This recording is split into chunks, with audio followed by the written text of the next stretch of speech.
Hi hello friends, welcome back to pets world. இன்றைக்கி video நாம் இதை பற்றி பார்க்க பார்த்திங்கன்னா, நம்ம ஃபார்மில் பார்த்திங்கன்னா டஸ்ட்டு, அதாவது அன்க்ளீன் ஆகிடுச்சு. ஃபுல்லாக க்ளீன் பண்ணிவிட்டு என்னடா அப்படின்னு சிக்கு பானைகளெலாம் போய் பார்த்தா ஒரு மாதிரி இந்த முடியெல்லாம் க்ரோத்லாம் கம்மியாக கிடந்துச்சு. நான் ஆல்ரெடி போனதிலே சொல்லியிருப்பேன், இந்த மாதிரி தான் க்ரோத்லாம் கம்மியாக கிடந்துச்சு. இதுக்கு பிரச்சனை பார்த்திங்கன்னா பேரண்ட்ஸ்னு நினச்சிட்டு இருந்தேன். ஆனால் பிரச்சனை பார்த்திங்கன்னா பேரண்ட்ஸ் இல்லை, இது ஒரு விதமான பூச்சிக்கடிம்பாங்க. அதாவது நம்ம கோழி வந்து வளர்த்தா உங்களுக்கு தெரிஞ்சுக்கணும்னு நினைக்கிறேன். கோழிக்கு வந்து அடகா கட்சியில் தெல் வந்துருமா, அந்த மாதிரி இது பேட்ஸுக்கு வந்து ஒரு சின்ன பூச்சி மாதிரி வரும். அதை வந்து நம்ம ஃபார்ம்லேருந்து எப்படி க்ளீன் பண்ணுறது, ஈஸியான நம்ம இயற்கை முறையில் நம்ம வந்து க்ளீன் பண்ணுறோம். அதை தான் ஃபுல்லாக இந்த வீடியோவில் பார்க்க போகிறோம். வீடியோ ஸ்கிப் பண்ணாமல் பாருங்கள், அப்போ தான் ஃபுல்லாக உங்களுக்கு தெரியும் என்னென்ன பண்ணுறோம் அப்படின்ட்டு. வாங்க வீடியோக்குள்ளே போயிடலாம்.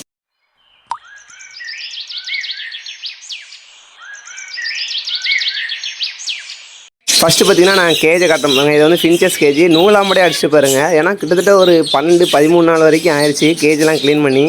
நம்ம வந்து 1 வீக் 1 டைம் வந்து க்ளீன் பண்ணால் தான் நம்ம பேட்ஸ் எல்லாம் நல்லா க்யூராக இருக்கும். நம்ம வந்து கொஞ்சம் ஒர்க் பிஸினால் கிட்டத்தட்ட ஒரு 15 நாள்கிட்ட ஆயிடுச்சு. அதனால தான் இவ்வளோ டஸ்ட் ஆயிடுச்சு. சரி இன்றைக்கி க்ளீன் பண்ணிடலாம் அப்படின்னா ஃபுல்லாக வந்து நம்ம வந்து ஒதுக்க ஆரம்பிச்சிட்டோம். அவ்வளோத்தையுமே இந்த மாதிரி க்ளீன் பண்ணால் தான் அது வந்து செட் ஆகும். க்ளீன் பண்ணிட்டு நீங்கள் வந்து எறும்பு பொடி போட்டு விட்டால் தான், அதாவது எறும்பு பொடி கேஜில் படக்கூடாது, கேஜிக்கு கீழே நான் சொல்கிறது. அந்த மாதிரி கேஜில் ஏறாத மாதிரி, எறும்பு வந்து கேஜில் ஏறாத மாதிரி கீழே வந்து போட்டிங்கன்னா எறும்பு பிரச்சனையும் இருக்காது. இப்போ பார்த்திங்கன்னா வேப்பிலை, அந்த வேப்பிலை நார்மலாகவே வீட்டு பக்கத்தில் எல்லாத்துக்குமே இருக்கும். இல்லைங்கிற பக்கத்தில் எப்படியும் வெளியூருக்கு போனீங்கன்னா அங்கே சொந்தக்காரங்க வீட்லேயும் இருக்கும்.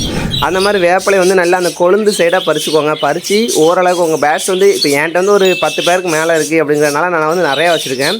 உங்கள்கிட்ட வந்து இப்போ 1 பேர் 2 பேர் இல்லை 5 பேருக்குள்ளே அந்த மாதிரினா அதுக்கு ஏற்றாப்ப நீங்கள் வந்து வேப்பிலை எடுத்து நல்லா ஒரு அரை மணி நேரத்துக்கு ஒரு 40 நிமிஷம் வரைக்குமே நல்லா கொதிக்க விடுங்க.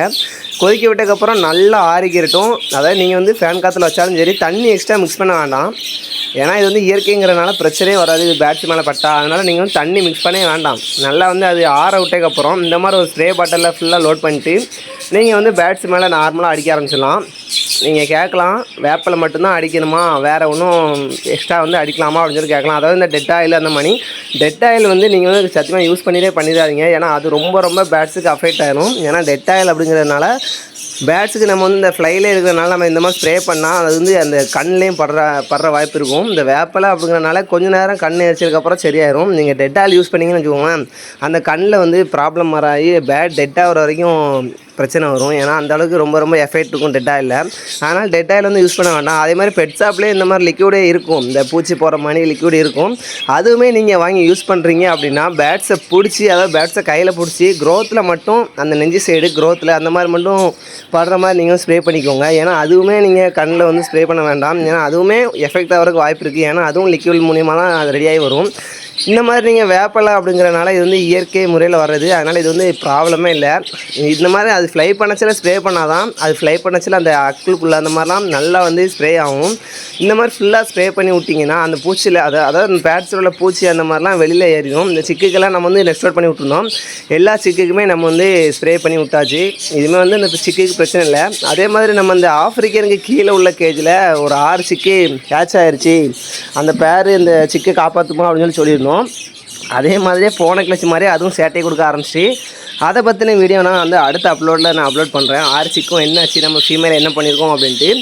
அதுக்கு முன்னாடி நீங்கள் பேட்ஸ் வளர்க்கிங்கன்னா சேனலை மறக்காமல் சப்ஸ்கிரைப் பண்ணிக்கோங்க. பக்கத்துக்கு பெல்லை கடையும் தொட்டு மறக்காமல் ஆளில் போட்டுக்கோங்க. அப்போ தான் நம்ம போகிற வீடியோலாம் நோட்டிஃபிகேஷன் உங்களுக்கு வந்து சேரும். பார்க்குறதுக்கும் ரொம்ப ஈஸியாக இருக்கும். நீங்கள் இப்போ வீடியோ பார்த்துட்டு இருந்து நீங்கள் பேட்ஸ் வளர்க்குறனாலும் பேட்ஸ் வளர்க்குற உங்கள் ஃப்ரெண்ட்ஸ் அண்ட் ஃபேமிலிக்கு இந்த வீடியோ ஷேர் பண்ணிங்கன்னா அவங்களுக்கு கொஞ்சம் யூஸ்ஃபுல்லாக இருக்கும். ஏன்னா பேட்ஸ் வந்து இந்த மாதிரி பிரச்சனைலாம் வரும் அப்படின்னு அவங்க வந்து தெரிஞ்சுக்கிறாங்க. முக்கால்வாசி இந்த வெயில் டைம் தான் இந்த மாதிரி பிரச்சனை வரும். ஏன்னா ஓவராக இருக்கிறதுனால அது வந்து கூலிங் டைமே இருக்காது. அதனால் அந்த பூச்சி வந்து ஈஸியாக வந்துடும். அதே மாதிரி பக்கத்தில் இல்லைன்னா நம்ம ஃபார்ம்லேயே நிறைய பேர் கோழி வளர்த்துட்ருப்பீங்க. அதாவது நம்ம ஃபார்மில் அந்த பேட்ஸுக்கிட்டே கோழி வளர்த்துட்ருப்பீங்க. இல்லைனா பக்கத்து வீட்டில் இல்லை ஒரு 2-3 வீடு தள்ளி கோழி நம்ம வீட்டுக்கு வரும். அந்த மாதிரிலாம் கோழி வர்ற மாதிரி இருந்துச்சுனாலும் இந்த பூச்சி பிரச்சனை ஓயாமல் வரும். எதுக்குன்னா அந்த கோழியில் வந்து நார்மலாகவே எல்லா கோழிக்குமே தெல் இருக்கும். அது வந்து அவங்க வந்து அந்தளவுக்கு கவனிச்சிருக்க மாட்டாங்க. நம்ம வளர்த்துட்டு இருந்தீங்கன்னா நீங்கள் இப்போ கோழி வளர்த்துட்டு இருந்தீங்கன்னா அதை நல்லா பார்த்துக்கோங்க.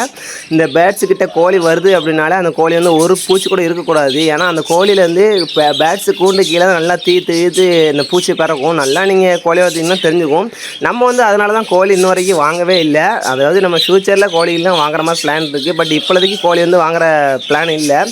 அந்த மாதிரி வாங்கினீங்கன்னா கொஞ்சம் கேர்ஃபுல்லாக வச்சுக்கோங்க. கோழி வந்து பேட்ஸ் கேஜுக்கிட்டே வர விட்றாதீங்க. ஏன்னா இந்த மாதிரி பிரச்சனை ஓயாமல் வரும். இந்த பேட்ஸுக்கு அந்த பூச்சி வந்து சீக்கிரமே அஃபெக்ட் ஆகிடும். அதாவது பேட்ஸுக்கு வந்து அந்த கோழி தெல்லாம் பிடிச்சின்னா அவள் தீவிரத்தில் போகாது.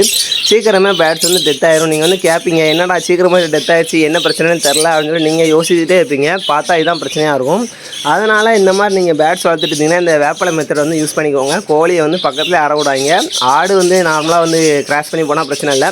பட் இந்த கோழி வந்து நல்லா நோட் பண்ணிக்கோங்க. கோழி வந்து தீர்த்து தான் அந்த இதெல்லாம் பூச்செல்லாம் பறக்கும். அதனால் அந்த தீக்கிற இடத்துல அந்த பூச்சை வந்து கீழே விட்டுட்டு போயிடும். அதாவது அந்த ரெக்கையில் உள்ள பூச்சி, அந்த கோழி மேலே உள்ள பூச்செல்லாம் அது வந்து அப்படியே எங்கே போகுன்னு தெரியாமல் பேட்ஸ் மேலே ஏறிட்டுனா அது பேட் டெட் ஆயிரும். அதனால தான் நம்ம வந்து கேர்ஃபுல்லாக வளர்த்துக்கணும். இது வந்து நம்ம சிக்ஸு கேஜில் எல்லாத்துக்குமே நம்ம வந்து இந்த ஸ்ப்ரே பண்ணியாச்சு. ஏன்னா இந்த சிக்கு வந்து வெளியில் தான் போவோம், சேல்ஸ் தான் பண்ணுவோம். அப்படி இருந்தாலும் நம்ம சிக்கு வந்து நம்மள்கிட்ட போகிறது வந்து க்யூராக போகணும், பெஸ்ட்டாக தான் போகணும் அப்படின்ற மாதிரி தான் நம்ம வந்து கேர் பண்ணிகிட்ருக்கோம். அதனால் எல்லாத்துக்கும் நம்ம வந்து ஸ்ப்ரே பண்ணி விட்டாச்சு. அதே மாதிரி இன்னொரு முக்கியமான விஷயம் என்னென்னா, நம்ம சப்ஸ்கிரைபரில் நிறைய பேர் வெளியூர்லேருந்து பேட்ஸ் வந்து கேட்காங்க, டிரான்ஸ்போர்ட் பண்ணுங்கள் ப்ரோ அப்படின்ட்டு. ஒன்றும் பிரச்சனை இல்லை, வெளியூர்லேருந்து நீங்கள் கேட்குங்க. பட் அது வந்து நீங்கள் ஒரு 5 பேருக்கு மேலே கேட்டால் தான் நம்ம வந்து ஒன்றில் நானே வந்து கொடுக்குற மாதிரி இருக்கும். பஸ்ஸில் மோஸ்ட்லி வந்து நான் வந்து பஸ்ஸில் போட்டு விட்றதுக்கு மாட்டேன். எதுக்குன்னா அது வந்து நம்ம இப்போ தான் சொல்லியிருந்தோம் பார்த்திங்கன்னா, நம்ம வெளியே போகிற சிக்கு வந்து கேர்ஃபுல்லாக போகணும் அப்படின்ட்டு. அதனால் நம்ம பஸ்ஸில் இப்போ போட்டு விட்டோன்னா அது அங்கே போய் சேர்ற வரைக்கும் எனக்கு இங்கே திக்குன்னு இருக்கும். ஏன்னா பேட்ஸை வந்து நம்ம அந்தளவுக்கு கேர் பண்ணிகிட்ருக்கோம். பேட்ஸ் என்னாச்சு, எப்படி போகுது அப்படின்ற மாதிரி நான் வந்து யோசிக்கிட்டே இருப்பேன்.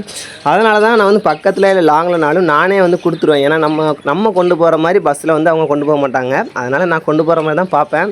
மோஸ்ட்லி நீங்கள் வந்து 4 பேர் 5 பேர் அந்த மாதிரியே வாங்குற மாதிரி கேளுங்க. அந்த மாதிரி கேட்டிங்கன்னா நானே வந்து டெலிவரி பண்ணிடுவேன். அதனால் பிரச்சனை இல்லை. நீங்கள் இந்த ஒரு பேர் இல்லை ஒரு சிக்கு அந்த மாதிரி நீங்கள் கேட்கச்சில்ல நான் வந்து டெலிவரி பண்ணுறது ரொம்ப ரொம்ப கஷ்டம். ஏன்னா ஒரு பேர் அப்படிங்கிறனால அந்த பஸ்ஸில் உள்ள வர்றதுக்கான சார்ஜ் அவங்களுக்கு அதிகமாகும். அதுக்கு பெசாட்டி நீங்கள் அங்கேயே வாங்கிடலாம், அந்த மாதிரி தான் ஆகும். நம்ம வந்து பேட்ஸை வந்து ஒரு பேர் கொண்டு போனோம்னா நம்மளுக்கே சார்ஜ் ஓவர் ஆகும். அதனால தான் நான் சொல்கிறேன், 5 பேர் 6 பேர் நீங்கள் வாங்குறீங்க அப்படின்னா கண்டிப்பாக வந்து இந்த நம்பருக்கு கால் பண்ணுங்கள்.